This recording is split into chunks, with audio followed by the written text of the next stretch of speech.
आज मंत्रिमंडळाच्या बैठकीमध्ये आदरणीय उदय सामंतजी, मी आणि अन्य मंत्री महोदयांनी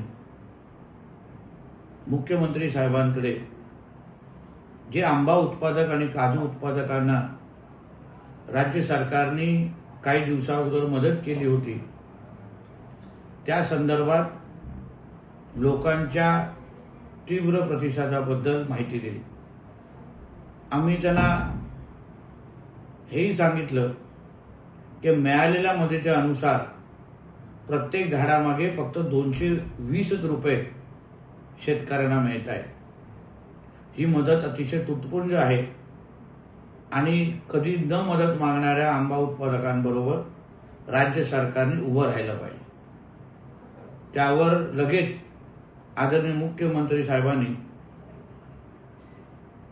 अर्थ खात्याच्या संबंधित प्रमुखांना या संदर्भात निर्देश दिले की ही मदत वाढवता कशी येईल, जास्तीत जास्त कशी करता येईल, यावर लवकरात लवकर कारवाई करावी असे आदेश त्यांनी पारित केले। येणाऱ्या काही दिवसांमध्ये आमचं महायुतीचं सरकार आंबा उत्पादक आणि काजू उत्पादकांच्या बरोबर ताकदीने उभा आहे। हे शब्दापलीकडे कृतीतून निश्चितपणे दिसून येईल। धन्यवाद।